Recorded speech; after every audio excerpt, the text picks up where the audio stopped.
Ang Daily Bible Gospel Reading ayon sa Ebanghelyo ni San Lucas chapter 10, verse 21 to 24, nakikita natin ang pagdiriwang ni Jesus sa pagiging simple at pagiging mapagpakumbaba. Ang mga talatang ito ay nagpapakita ng isang mahalagang aral tungkol sa buhay ng tao. Ang kahalagahan ng pagiging mapagpakumbaba at pagtanggap sa katotohanan. Sa mga talatang ito, ipinapakita ni Jesus ang kanyang pasasalamat sa kanyang Ama dahil sa pagtatago ng mga bagay sa mga matatalino at maalam at paghahayag nito sa mga bata. Ang mga matatalino at maalam ay kadalasang nagmamataas at nag-iisip na alam na nila ang lahat. Ngunit ang mga bata ay mapagpakumbaba at bukas sa pagkatuto. Ang aral dito ay na ang pagiging mapagpakumbaba ay nagbubukas ng ating mga puso sa katotohanan. Kapag tayo ay mapagpakumbaba, tayo ay handang matuto at tanggapin ang mga bagong kaalaman. Hindi tayo nagmamataas at nag-iisip na alam na natin ang lahat. Ang isa pang aral sa mga talatang ito ay ang kahalagahan ng pagtanggap sa katotohanan.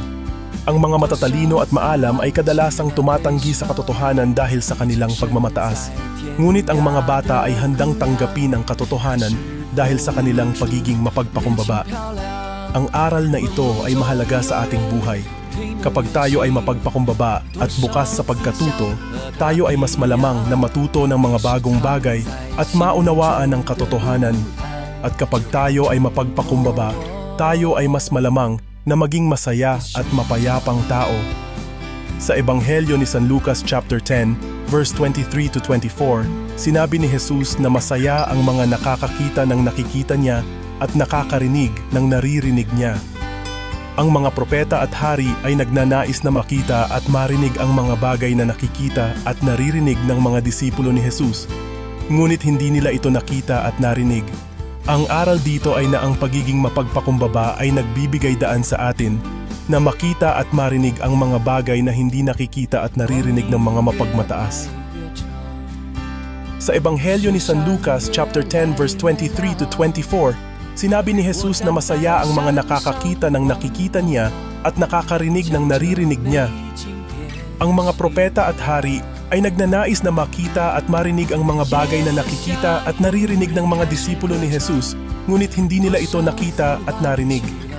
Ang aral dito ay na ang pagiging mapagpakumbaba ay nagbibigay daan sa atin na makita at marinig ang mga bagay na hindi nakikita at naririnig ng mga mapagmataas.